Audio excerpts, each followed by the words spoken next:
हर चीज में भ्रष्टाचार। प्रसार भारती का और एक भ्रष्टाचार है। एक विदेशी कंपनी के नाम से कॉन्ट्रैक्ट लिया गया, दोनों कॉन्ट्रैक्ट पेपर हमारे पास है, और इस हाथ में कॉन्ट्रैक्ट लेकर दूसरे कंपनी को सस्ते में देकर बीच में कमीशन करके करोड़ों रुपए कमाए गए। ये खेल के नाम पर कांग्रेस पार्टी ने इस देश को लूटा है। ये यूपीए सरकार एक के पीछे एक लूट रही है। अडवाणी जी बार बार मांग करते रहे कि स्विट्जरलैंड की बैंक में कुछ हिंदुस्तानियों के 70 लाख करोड़ वहां जमा है, और स्विट्जरलैंड की सरकार उनके नाम बताने के लिए तैयार है। मैं पूछना चाहता हूं कांग्रेस पार्टी से, यूपीए से और प्रधानमंत्री मनमोहन सिंह जी से कि जब स्विट्जरलैंड की सरकार ये नाम बताने के लिए तैयार है, ये पैसा किसका है? वो कौन भारतीय है जिन्होंने देश के साथ बेईमानी करके 70 लाख करोड़ स्विस के बैंक में रखे हैं? उनका नाम क्यों नहीं निकालते? उनका नाम जनता के सामने क्यों नहीं लाते? क्यों संकोच कर रहे हो? इसका जवाब कांग्रेस पार्टी देने के लिए तैयार नहीं है। अगर हिम्मत हो तो उनसे इंक्वायरी करके अपने सेक्रेटरी को भेजो और उनके नाम प्रकाशित करो और ये पैसा जब्त करो। इस पैसे से हिंदुस्तान का भविष्य बदल सकता है। करोड़ों एकड़ जमीन पानी के नीचे आ सकती है, रोड बन सकते हैं, ब्रिजेस बन सकते हैं, गरीबों को राहत मिल सकती है, युवाओं को रोजगार मिल सकता है। पर यह 70 लाख करोड़ स्विस बैंक में जमा है। अभी तो मेरे कहने की आवश्यकता नहीं है, वो राजा बजाएगा बाजा।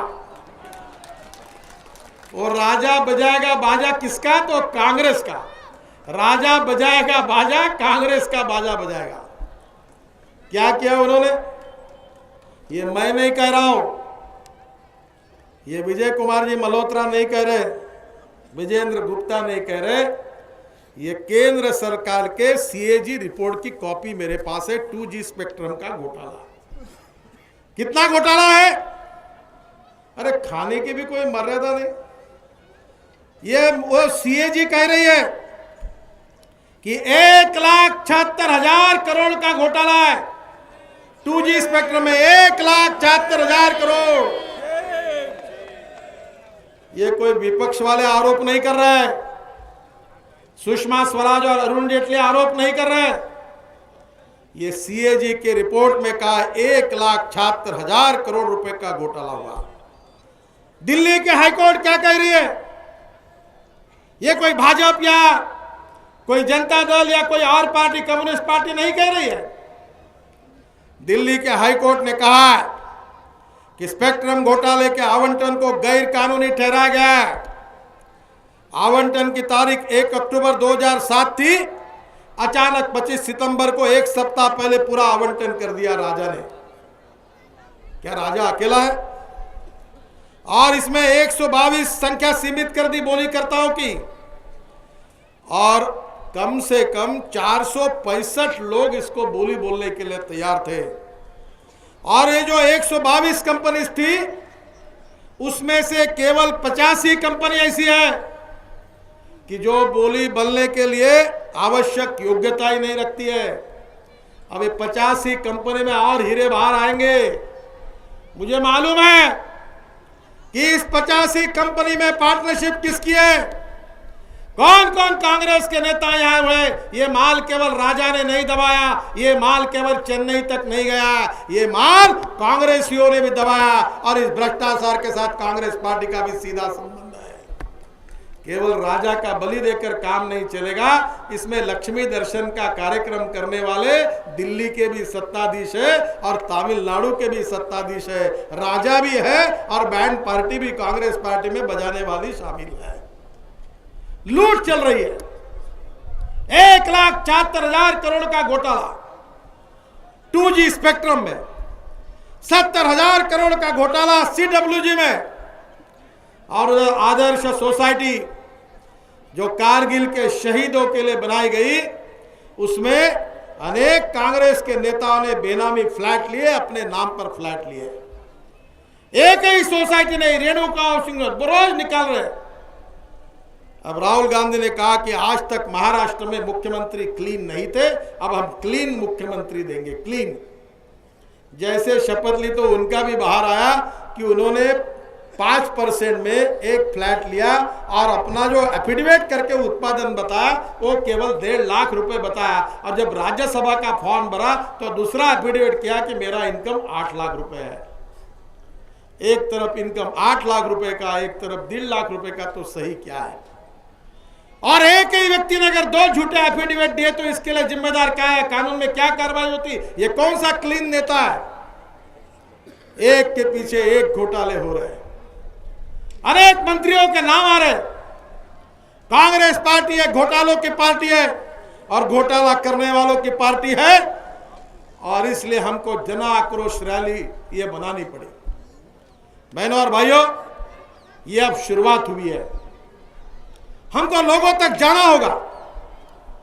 आप यह बात कर रहे थे किसानों को लूटने की बात चल रही है। जो जमीन 75 लाख 50 लाख रुपए एकड़ से गई, उसकी कीमत 100 करोड़ रुपए आई ऑक्शन में। किसानों को कोई मुनाफा नहीं है। हम भारतीय जनता पार्टी की तरफ से मांग करने वाले हैं कि अगर आपको यह जमीन बेचनी है, किसान के लेनी है, तो उसमें 12.5% डेवलप प्लाट जो भूमि पुत्र है वो किसानों को मिलने चाहिए, उस पर उनका अधिकार है और बाजार भाव से उनको कीमत मिलनी चाहिए। आप किसान को भिखारी बना रहे, लूट रहे, और बने हुए बड़े बड़े मकानों में आपका हिस्सा लेकर डेवलपमेंट कर रही है। कौन सा न्याय है? आज गांव के लोग मर रहे, शहर के लोग एक तरफ शहर की तरफ भाग रहे, और पूरे देश की परिस्थिति गंभीर बनी हुई है। और ऐसे समय केवल स्वच्छ प्रशासन की बात करने वाली सोनिया जी से मैं सवाल पूछना चाहता हूं कि यह कैसे चल रहा है? क्या 1,76,000 करोड़ का घोटाला अकेले राजा ने किया? क्या इसको कैबिनेट का अप्रूवल नहीं मिला? क्या प्रधानमंत्री ने फाइल पर सही नहीं किए? अगर आप गलत था तो उसको रोका क्यों नहीं? उसको रिजेक्ट क्यों नहीं किया गया? उसको रोका क्यों नहीं गया? इसका जवाब कोई दे सकता है? और भी बहुत सी बातें 2G स्पेक्ट्रम घोटाले की और CWG की। 2G CWG और खाओ जी, एक ही चल रहा है बस। न जात पर न बात पर, सोनिया जी की बात पर खाओ खींचो, अपने बाप का माल है, जितना लूटना उतना लूटो, लूटते रहो। पूरी लूट शुरू है, लूट। भारतीय जनता पार्टी आक्रामक रूप से रोड पर आएगी, देश को लूटने वाले दलालों को सवाल पूछेगी कि यह पैसा देश की गरीब जनता का है, और जवाब देना पड़ेगा सरकार को कि इस भ्रष्टाचार करने वालों को सजा करनी होगी। राजा तो जाएगा ही, पर राजा के साथ बैंड बजा बजाने वाले जो भी मंत्री थे उनको भी जाना होगा। और इतना ही नहीं, तो आज एक कॉमनवेल्थ गेम की इंक्वायरी के लिए एक कमेटी बनाई है। मुझे बताइए कि जिसमें पीएमओ का संबंध है, जिसमें फाइनेंस मिनिस्टर का संबंध है, जिसमें स्पोर्ट्स मिनिस्टर का संबंध है, जिसमें दिल्ली के चीफ मिनिस्टर का संबंध है, 7 मंत्रियों के निर्णय है, कैबिनेट सचिव ने अप्रूव की हुई फाइल है, क्या इसकी इंक्वायरी क्या कोई एक व्यक्ति कर सकता है? और इसलिए हमने संसद में मांग की है, अगर इसकी इंक्वायरी करनी है तो ज्वाइंट पार्लियामेंट्री कमेटी की ओर से इसकी इंक्वायरी होनी चाहिए। CWG की इंक्वायरी ज्वाइंट पार्लियामेंट्री कमेटी की ओर से हो। इस बात के लिए संसद में, लोकसभा में सुषमा जी के नेतृत्व में, अडवाणी जी के नेतृत्व में, और राज्यसभा में अरुण जी के नेतृत्व में सभी एनडीए के पार्टी जितनी है उनको सबको साथ में लेकर, जब तक CWG घोटाले की ज्वाइंट पार्लियामेंट्री कमेटी नहीं बनती तब तक हम संघर्ष करते रहेंगे। इसका ऐलान करने के लिए मैं आपके सामने आया हूं। केवल लोकसभा में संघर्ष नहीं होगा, अब तो हमको लोगों में जाना होगा, गांव गांव में जाना होगा, लोगों को बताना होगा कि गरीब आदमी को, देश को, देश की जनता को, देश के गरीब जनता के पैसे को, करोड़ रुपए लूटने वाली जो साजिश ये यूपी और कांग्रेस की सरकार ने की है, इस पूरे स्कैंडल को एक्सपोज करके जनता की अदालत में जाकर इसके लिए हमको संघर्ष करना होगा। और इसलिए मैं आपसे आह्वान करना चाहता हूं कि देश के लिए यह सरकार एक खतरा है। कांग्रेस सरकार देश के भविष्य की तकदीर नहीं बना सकती। जो सरकार 1,76,000 करोड़ रुपए का घोटाला केवल 2G स्पेक्ट्रम में करते हैं, वो हमारे जीडीपी के 3% है। बेचारे गांव में जाने के लिए रास्ते नहीं है, लोगों को पीने के लिए पानी नहीं है, जवान लोगों के हाथों के लिए काम नहीं है, किसान के खेती को पानी नहीं, वो बर्बाद हो रहा, वो मर रहा। और गरीबी हटाओ की बात करने वाली कांग्रेस पार्टी 1,76,000 करोड़, 70,000 करोड़ ऐसे देश को लूट रही है। क्या ये लूट देश की जनता बर्दाश्त कर सकती है? करेगी बर्दाश्त? तो बहनों और भाइयों, इसके लिए एक ही करना होगा, घर घर में, व्यक्ति व्यक्ति तक जाकर इसको समझाना होगा, जनता की आक्रोश को संगठित करना होगा।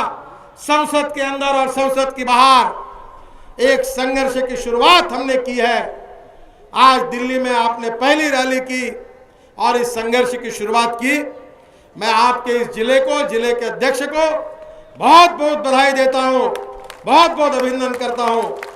पर अब एक ही जिले में नहीं विजेंद्र जी, हर जिले में ऐसी बड़ी बड़ी रैली होनी चाहिए, जनता को साथ लेकर। ये भ्रष्टाचार करने वाले, देश को लूटने वाले, देश के गरीबों को लूटने वाले, देश के किसानों को लूटने वाले, 2G स्पेक्ट्रम हो, CWG हो, इन सब घोटाले करने वाले घोटालेबाजों का एक बार चेहरा साफ करके, नकाब साफ करके उनका चेहरा जनता के सामने लाना होगा। और ये काम भारतीय जनता पार्टी की ओर से हम सबको करना है। इस जन जागरण, जन आक्रोश के इस अभियान में आप पूरे शक्ति के साथ, पूरे ताकत के साथ जुड़िए, यही आपको आह्वान करता हूं। बहुत बहुत धन्यवाद। जय हिंद, नमस्कार।